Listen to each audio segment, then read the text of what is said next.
Il est 20 h sur Gabon Première et vous êtes les bienvenus. Voici les titres du journal. Le Gabon occupe le secrétariat général du réseau des acteurs francophones pour la coopération Sud-Sud. L'affaire a été bouclée lors de la première assemblée générale du réseau. L'association immobilière durable met en lumière la réglementation des métiers de l'immobilier en marge de la journée mondiale de l'habitat. Et puis une autre association monte au créneau, celle du soutien et l'aide aux femmes atteintes du cancer. Plusieurs campagnes de sensibilisation sont prévues durant tout le mois d'Octobre Rose. Madame, Monsieur, bonsoir. Arrivé à Libreville pour une visite de travail et d'amitié, le président libérien a eu un tête-à-tête avec le président de la République, Ali Bongo Ondimba, avant de visiter la zone économique d'Nkok. Georges Mané Weah et sa suite ont finalement quitté le sol gabonais ce jour où ils ont été salués à leur départ par le Premier ministre Julien Kogue-Bekale. Le récit de Priska Mougoula. C'est un séjour de 72 heures qui s'achève sous de bons auspices pour les relations bilatérales entre le Gabon et la République sœur du Libéria. Présent au Gabon pour une visite de travail et d'amitié, Georges Mané Weah a été salué à son départ par les autorités gabonaises, en tête desquelles le Premier ministre, chef du gouvernement, Julien Kogue-Bekale. Les honneurs officiels ont ponctué cette cérémonie de revoir. Au cours de cette visite de travail et d'amitié, le président libérien a échangé avec son homologue gabonais, Ali Bongo Ondimba. L'ancienne gloire du football africain est allée s'imprégner du fonctionnement de la zone économique à régime privilégié d'Nkok et du port à bois d'Ovendo. Les artistes chinois se sont produits au Palais des Sports de Libreville. Le public gabonais a eu droit à des prestations diverses en matière d'art culturel chinois. Une soirée qui a vu la présence du ministre des Affaires étrangères, Alain-Claude Bilé-Binzé. Frédéric Ndamukula, Hervé Nzike, reportage. La soirée aura été riche en couleurs et en sons, avec des chants et danses, solitaires ou en couple, techniques de l'opéra, acrobatie solitaire ou en troupe, tours de magie, autant de fortes séquences, de formidables prestations artistiques et culturelles pour exprimer la culture chinoise qui aura séduit de nombreux spectateurs sino-gabonais et autorités de la République ayant pris part à la manifestation du Palais des Sports de Libreville. C'était un beau spectacle, mais qui manifestait à la fois les 70 ans de la Chine nouvelle, mais aussi les 45 ans des relations entre le Gabon et la Chine. Vous savez qu'en quelques années, la Chine est devenue le premier partenaire économique du Gabon. Et le président Ali Bongo et le président Xi Jinping ont décidé en 2016 d'ériger nos relations diplomatiques au rang de relations globales. Et cette célébration marque l'amitié entre la Chine et le Gabon. Des fortes sensations et émotions pour magnifier les 45 ans de coopération entre la Chine et le Gabon. On est heureux que le public gabonais sont venus nombreux à assister à ce grand événement d'échange culturel et humain entre le peuple chinois et gabonais. Je crois que ces artistes sont de réputation mondiale. Pour le ministre Alain-Claude Bilé-Binzé, cette prestation est un exemple à suivre pour la jeunesse gabonaise. Il faut donc que les jeunes Gabonais profitent d'Institut Confucius qui existe à Libreville pour apprendre la langue, mais aussi la culture chinoise, de sorte qu'effectivement dans 5 ans, dans 10 ans, on puisse avoir des spectacles de cette nature montés avec des Gabonais. Les échanges culturels et humains entre les deux pays ne cessent de s'intensifier depuis plusieurs décennies. Et l'initiative de la ceinture et la route permettrait sans doute de construire une communauté de destin plus solide au bénéfice des deux peuples. On parle en bref des passations suite au réaménagement d'il y a quelques jours du gouvernement au ministère de la décentralisation, de la cohésion et du développement des territoires. Lambert Noël Mata a cédé son fauteuil à Mathias Otunga Osibadjo. Au ministère de l'économie et des finances, c'est Roger Ouonomba, en charge des solidarités nationales, qui cède un pan de son ministère à Priska Holland. Par ailleurs, Jonas Prosper Lolamvo, le secrétaire général du gouvernement, a demandé au ministre Justin Toutangoy de remettre des documents du secteur tourisme au ministre de l'économie, Jean-Marie Ogandaga. Vous aurez le film de ces passations dans nos prochaines éditions d'information. On parle de la clôture MAF-Sud avec la première assemblée générale du réseau des acteurs francophones pour la coopération Sud-Sud et tripartite qui s'est achevée ce week-end. Ce réseau international soutenu par l'OIF et les Nations Unies a désormais pour secrétaire général le Gabonais Jean-François Yanda. Le récit de Mirande Angué sur des images de Michel John Boudéan. Au terme de 3 jours d'intenses discussions, un bureau exécutif a été mis en place et permettra le suivi des activités des pays membres du RAF-Sud. Les participants ont mis en place les organes du réseau afin de mieux opérationnaliser ses objectifs et ses ambitions. Le conseil d'administration est composé des zones régionales. Un bureau exécutif en est issu, composé du Maroc comme président, du Bénin comme vice-président, du Gabon comme secrétariat général et de Madagascar en qualité de trésorier général. Je voudrais saluer ici le travail et la richesse des débats au cours de ces 2 jours et demi. Les objectifs que vous vous étiez fixés sont atteints. La charte du réseau est adoptée. Un bureau exécutif a été élu en tenant compte de la représentativité régionale. Nous nous en réjouissons. Les bases de ce comité mis en place, il revient désormais aux acteurs de donner un nouvel élan à cette coopération. Pour nous, il est important que les pays du Sud aient des stratégies communes et que nous mettions en place des conditions qui permettent et qui fassent que nous ne soyons plus toujours absents de la scène internationale. C'est en 2022 que le RAF-Sud tiendra ses prochaines assises, mais en attendant, la réunion du conseil d'administration aura lieu dans 6 mois. Le lieu sera déterminé dans les prochaines séances de ce conseil. Les lampions se sont éteints sur la télé nationale de validation du projet de convention. La réflexion portait sur la création de l'organisme de bassin transfrontalier de Logoué, d'une thème de la Nyanga et du Como. On fait le point dans ce reportage de Marie-Jo Nsavou Makondi et Eric Mokoko. Au cours de ces travaux de Libreville, les experts venus d'horizons divers se sont penchés, entre autres, sur l'objectif ultime visant l'intégration régionale à travers une coopération accrue dans la gestion des ressources en eau, et ce, dans un contexte de sécurité et de paix. Le projet sur la création de l'OBT nous a amené à examiner les 56 articles du projet de convention, et ces 56 articles-là, qui portent certes sur la création de l'OBT, amènent également à voir à l'intérieur du projet de document qu'il y avait des observations que le Gabon a été amené à formuler de façon à ce que les 3 autres États puissent se retrouver avec nous à Yaoundé et discuter de ce que nous, Gabon, avons proposé. Au regard de l'importance capitale du dit document de synthèse consensuelle et de l'organisme dont il est appelé à jeter les fondamentaux, mais aussi et surtout dans l'intérêt bien compris de la mise en place de l'ensemble des outils de la gestion intégrée des ressources en eau. Je tiens à vous exprimer la reconnaissance des plus hautes autorités qui ont fait des questions d'intégration l'une des priorités nationales et qui applaudissent chaque fois qu'une avancée est actée. Il va de soi que le travail que vous venez de produire peut valablement porter ce qualificatif. Les recommandations pertinentes ont été arrêtées par le secrétaire général de la CEAC, déterminé à promouvoir la gestion intégrée des ressources en eau dans l'espace communautaire. Les métiers de l'immobilier sont désormais réglementés. La journée mondiale de l'habitat et de l'architecture a été l'occasion de mettre en lumière les critères de conformité de ces derniers. Le récit de Yannick Menga. Inaugurée par le ministre de tutelle, la journée mondiale de l'habitat et de l'architecture a vu la participation de plusieurs agences et directions générales du secteur, parmi lesquelles l'association Immobilier Durable, membre de la Commission nationale de délivrance des autorisations d'exercer les métiers de l'immobilier. Nous proposons un accompagnement juridique pour les consommateurs de l'immobilier et pour les professionnels de l'immobilier.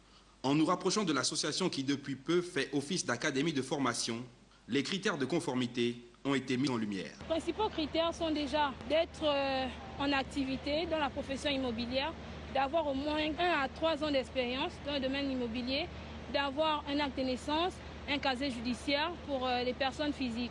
En ce qui concerne les personnes morales, donc les entités, les entreprises, il faut bien évidemment avoir une fiche circuit et un statut en tant qu'entreprise, aussi avoir une autorisation en tant que gérant. Il y a un mécanisme de formation et d'insertion des professionnels de l'immobilier, les anciens comme les nouveaux, par des formations labellisées par le ministère de l'Habitat, par des professionnels de l'immobilier qui acceptent d'encadrer des nouveaux entrants dans le secteur, ou bien les anciens qui manquent de certaines capacités à proposer, à présenter au ministère de l'Habitat afin que leur dossier soit acceptable.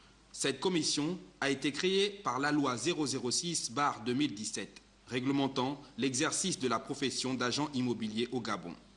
Il est rappelé à tout agent ou aspirant que le processus de recensement est prévu pour durer jusqu'au 15 décembre 2019. Le ministère de l'Agriculture vient de mettre fin au programme Vacances agricoles. Les enfants ayant participé aux activités maraîchères durant près de 3 mois ont remercié les responsables de ces vacances au cours d'une cérémonie. Wilfried Pinga-Wamba, Gérard Magnana, reportage.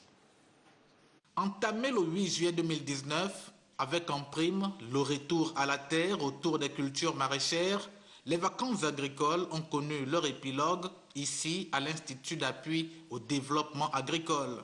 Les vacanciers qui ont rivalisé d'adresse et d'intelligence lors des cas pratiques ont exprimé leur gratitude. J'ai appris à planter la laitue, le chou paumé, la marante, la baselle.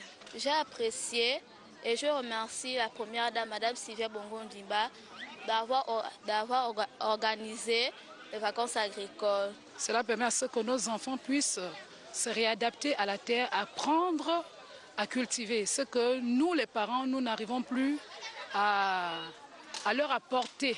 Cette deuxième édition, qui a permis de se familiariser avec les métiers de la terre, a incité le ministère de l'Agriculture à suivre de nombreux jeunes disséminés sur toute l'étendue du territoire national. Nous avons encadré plus de 3500 enfants et donc au terme de cette initiative, le ministre de l'Agriculture, M. Biendi Manga Moussavou, a pensé qu'il fallait donc remettre des kits scolaires aux enfants, comme après les vacances vient la rentrée des classes. Et donc pour continuer à accompagner ces enfants, ils vont donc recevoir ici des kits scolaires qui vont leur permettre donc de démarrer la rentrée des classes de manière beaucoup plus sereine. Cette cérémonie de clôture des vacances agricoles a été donc ponctuée par la distribution des kits scolaires, un accompagnement du ministère de l'Agriculture qui a déjà touché les autres participants à ce programme. Chapeau au ministère de l'Agriculture pour cette initiative. La directrice de l'Académie provinciale de l'Estuaire a présidé récemment la cérémonie d'installation des responsables et chefs d'établissement de sa circonscription scolaire. C'était en présence d'Octavie Yolande Bey de notre rédaction. Je vous installe dans vos fonctions de principal qui servent uniquement dans l'objet. C'est un total de 36 chefs d'établissement et 5 chefs de circonscription scolaire qui ont pris officiellement leurs fonctions au cours d'une cérémonie sobre présidée par le directeur de l'Académie provinciale de l'Estuaire.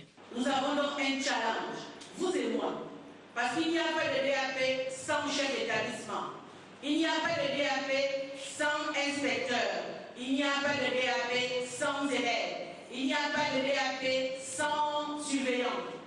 Je voudrais pouvoir compter sur les nouveaux pour que le travail se fasse bien.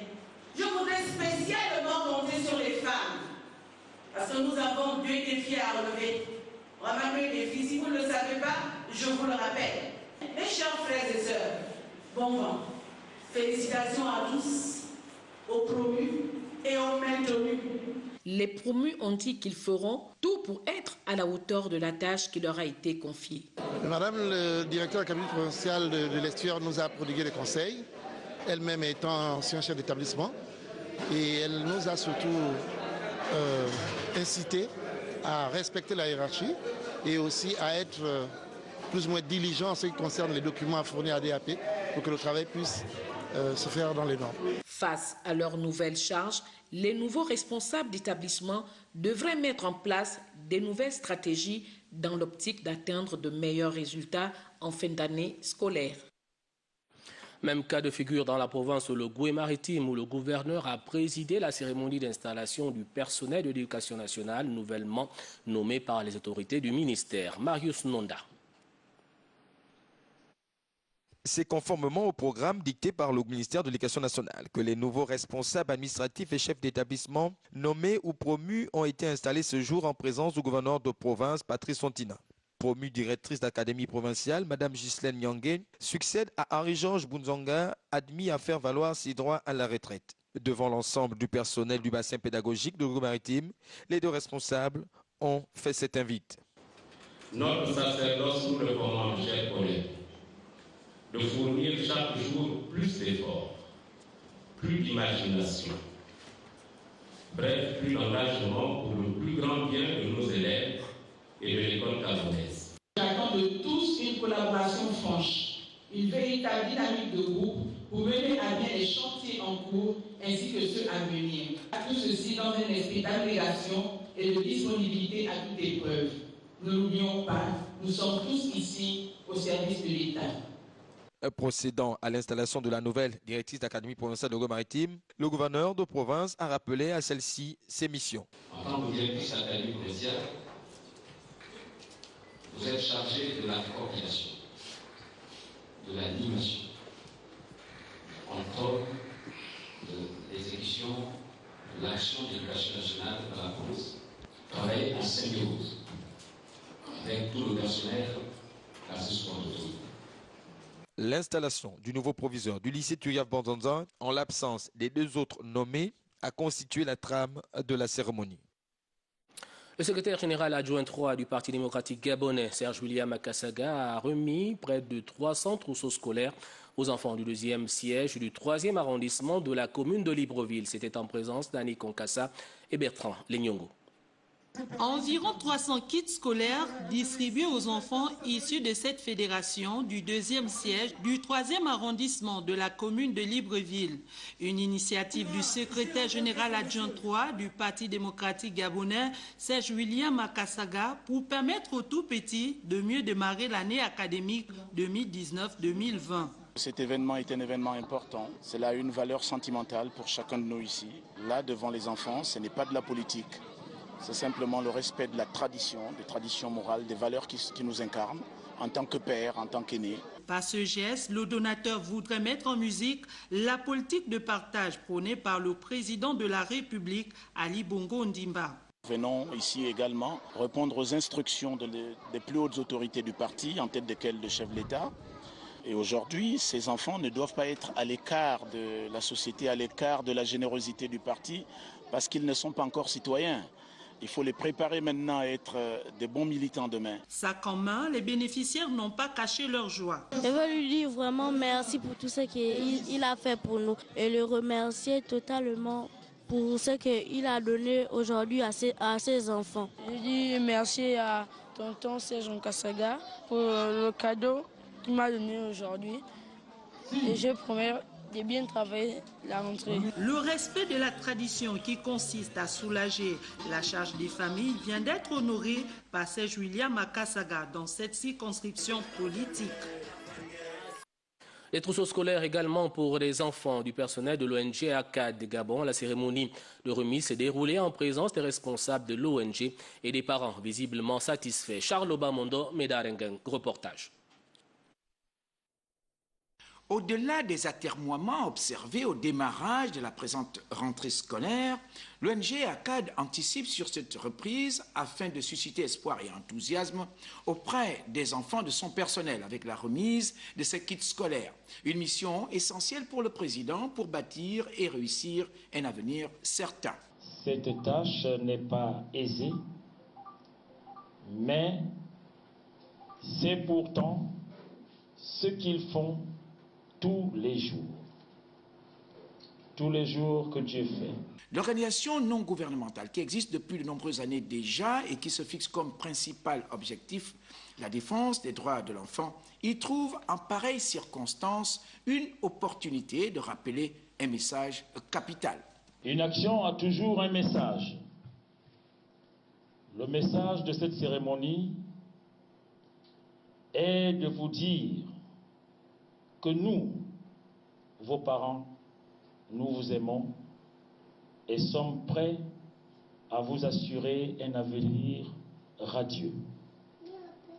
Malgré les difficultés malgré les embûches que nous rencontrons. Pour cette ribambelle et les parents, c'est un véritable ouf de soulagement et un allègement conséquent des charges familiales en ces temps particulièrement difficiles. Pour venir en aide aux enfants et familles défavorisées du 6e arrondissement de Libreville, la plateforme La Maison Active a procédé à une remise de trousseaux scolaires. Occasion pour cette plateforme de faciliter l'accès à l'éducation aux enfants démunis. Mirande Angué, Marie-Lise Mungue, reportage. L'accès à l'éducation est un droit fondamental et un outil indispensable pour construire son avenir. Or, selon l'UNESCO, plus de 61 millions d'enfants en âge d'être scolarisés ne le sont toujours pas. Au Gabon, une plateforme qui intervient dans plusieurs domaines s'est donné pour objectif d'augmenter la scolarisation en cette période de rentrée scolaire. La spécificité cette année, c'est que nous avons donné l'opportunité à nos plus fidèles lieutenants de pouvoir proposer des noms dans leur famille et puis dans leur entourage le plus immédiat pour pouvoir augmenter. Et cette année encore, on a fait des dons aux églises, on a donné des dons des orphelinats. Donc c'est ce qu'on fait chaque début d'année scolaire, c'est ce qu'on fait. Et il était inconcevable pour nous de rompre à cette coutume. Les appréciations reçues de parents et des élèves relèvent que cette distribution permettra d'améliorer les performances de ces derniers. Je suis contente d'avoir reçu mon sac. Et ça va me permettre de bien apprendre cette année. Je suis très contente qu'elle a pu recevoir le kit. C'est un soulagement. C'est un appui sur ce qu'on avait déjà auparavant. Et pour récompenser les élèves dont la moyenne générale sera supérieure ou égale à 12 sur 20, la présidente de cette plateforme entend offrir un séjour dans un camp de vacances. Une manière de participer au développement de ces enfants qui manquent parfois d'activité durant les grandes vacances. Je vous le disais au sommaire de cette édition d'information, l'Association pour le soutien et l'aide aux femmes atteintes du cancer était en campagne de sensibilisation en faveur de la lutte contre le cancer au Prytanée militaire de Libreville. Frédéric Yendamokula, Hervé Nzigué nous font le point. Forte mobilisation des apprenants et invités au gymnase omnisport du Prytanée militaire de Libreville autour de plusieurs activités sportives dont la discipline phare aura été le taekwondo. L'objectif a été atteint. Qu'est-ce que nous recherchions au départ? C'était une sensibilisation qui ait un rapport avec le sport. Parce que le taekwondo fait partie des arts martiaux. Et l'art martial a cet avantage d'être un sport qui allie à la fois combat et esthétique. Le combat que les femmes atteintes de cancer vivent au quotidien et l'esthétique, c'est aussi le combat qu'elles mènent pour pouvoir se maintenir en forme. Au cœur de cette activité, le docteur Bidaï Mambinda, qui est revenu sur la nécessité pour la jeunesse de se prémunir des éléments indispensables susceptibles de lutter contre cette maladie. C'est chez les enfants normalement que nous devons maximiser la sensibilisation parce que ces enfants peuvent être un relais à la maison. Le médecin spécialiste a martelé sur la nécessité de se faire dépister au préalable. Quand on a une boule ou une tumeur dans un sein, on dit on a une tumeur. Maintenant, qu'est-ce qui va nous permettre de distinguer une tumeur bénigne d'une tumeur maligne? C'est l'examen qu'on appelle la biopsie. On fait un prélèvement au niveau de cette boule, on envoie ce prélèvement au niveau du laboratoire d'anatomie-pathologie et là, les spécialistes vont nous dire quel est le nom de cette tumeur. Et c'est là qu'ils nous diront, c'est une tumeur bénigne, on ne s'inquiète pas. Ou s'ils nous disent tumeur maligne, donc cancer, on court vite vers l'Institut de cancérologie de Libreville. La journée de sensibilisation contre le cancer du sein, menée par l'Association pour le soutien et l'aide aux femmes atteintes du cancer, aura connu un engouement certain, à travers notamment les différentes compétitions sportives. Aussi, les femmes de la communauté musulmane de Libreville ne sont pas en reste de la lutte contre les cancers féminins. Une campagne de sensibilisation vient d'être lancée à la Chambre de commerce de Libreville, une initiative du Conseil supérieur des affaires islamiques du Gabon. Esmine Chouchou Kayumba, Arnaud Mungue, reportage. Le mois d'octobre est un mois de lutte contre les cancers féminins et toutes les femmes sont concernées sans distinction aucune. C'est pourquoi le Conseil supérieur des affaires islamiques du Gabon a organisé cette campagne de sensibilisation à l'endroit des femmes de la communauté musulmane. Le Conseil supérieur des affaires islamiques du Gabon a bien voulu organiser cette conférence à l'endroit donc des femmes musulmanes du Gabon. Et c'est pour cette raison qu'en collaboration avec l'Institut de cancérologie de Libreville, nous avons donc tenu à nous retrouver ici à la Chambre de commerce avec ces experts qui vont expliquer toutes les pathologies liées au cancer du col de l'utérus et le cancer du sein. Des explications plus détaillées sur ces maladies silencieuses par les experts de l'Institut de cancérologie vont permettre à ces femmes de briser les barrières et aller se faire dépister. Vous savez bien que nous sommes une communauté religieuse, il y a certaines choses qui ne passent pas bien et donc l'intérêt ici consiste donc à amener les femmes, dorénavant les femmes musulmanes, à aller se dépister, à faire comme toutes les autres dames et à éviter de rester dans ce que nous considérons souvent comme un cercle fermé. Une initiative appréciée par ces femmes. C'est vrai, beaucoup de femmes musulmanes ont parfois peur. Aujourd'hui, avec tout ce qu'on a eu à écouter dans cette salle, beaucoup de femmes vraiment étaient surpris. Déjà, moi-même, je ne m'étais pas encore fait dépister.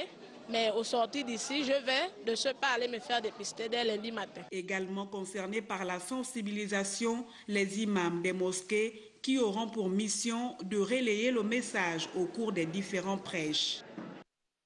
La communauté Arche du Royaume Gabon vient d'organiser un sommet apostolique et prophétique à Libreville.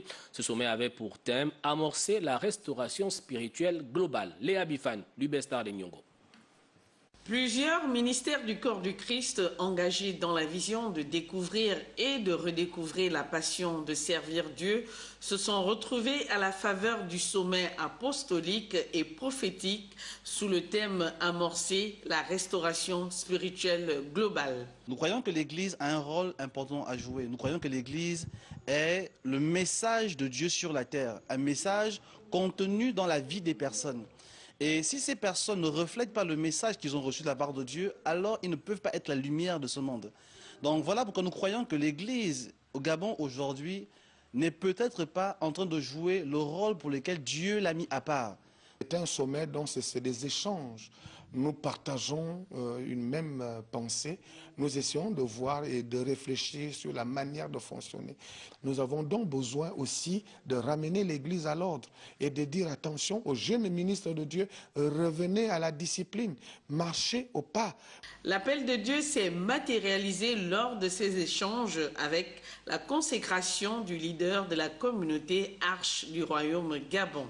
Il faut dire que étant engagés dans un voyage, nous sommes des pèlerins sur la terre, la consécration n'est pas le couronnement du voyage avec Dieu, d'accord? Ce n'est qu'une étape, c'est une reconnaissance dans le contexte du ministère et c'est des grandes responsabilités. Disons, je vais dire simplement, c'est une responsabilité et je veux bien l'assumer et continuer à servir Dieu comme je l'ai fait depuis le départ. Ce sommet apostolique et prophétique se fixe l'objectif de rénover la mission apostolique au Gabon. La lutte contre les nuisances sonores fait partie des actions menées par le gouverneur de la province de la Nyanga. Face aux responsables des églises de réveil, il était question pour l'autorité d'inviter les uns et les autres à se conformer à la loi, comme nous le dit ici Gildas Biviga. Il ne s'agit pas ici de persécuter Dieu, ont-ils renchéri, ni de faire la guerre aux églises dites de réveil, mais d'interpeller les responsables des confessions religieuses à respecter les lois établies en République gabonaise en matière de nuisances sonores. On est inondé de plaintes. Moi-même, j'en fais l'amère constat. Tous les matins, à 5 h du matin, il y a des nuisances sonores. Vérifiez-moi les situations administratives des différentes églises. On est un état de droit. Vérifiez si elles ont des titres de propriété. Parce que la moindre chambre, la moindre case est devenue une église. En véritable sensibilisateur, le procureur de la République, près le tribunal de première instance de Tchibanga, a invité les ministres de Dieu de se mettre en règle conformément au langage du parquet de la République. Le parquet de la République a un langage. Et le parquet de la République, c'est la violence. Et le parquet de la République est violent lorsqu'on est en porte-à-faux avec la loi des églises dites de l'éveil. Il s'agit ici d'être en règle, en accord avec la loi. Ce n'est pas une zone de non-droit ici, ce n'est pas un colanta, non, ce n'est pas la gêne. La création d'une église le premier point. Ça se passe comment? Il ne reste qu'aux églises dites de réveil de se conformer tout en respectant la paisibilité de chaque citoyen habitant l'extrémité de tout lieu de culte. Une brève de sport pour la boucle de cette édition d'information. Le club Manga Basket sera le représentant du Gabon au championnat d'Afrique des clubs, champion de la zone 4 prévu à Libreville du 16 au 20 octobre prochain. Le club de la Comulog est enregistré dans la poule C avec FA du Cameroun, les Abeilles de la RCA, Virgen de Maria de Guinée équatoriale et les ASB Mazambé de la RDC. 15 matchs prévus au Palais des Sports. Le coach John Masnouji est confiant. Voilà qui met un terme à cette édition d'information. Merci de l'avoir regardé. Prochain rendez-vous avec les informations, 23h. Wilfried Pinga Wamba. Moi, je vous dis à très bientôt sur le canal de Gabon Première, Inch'Allah.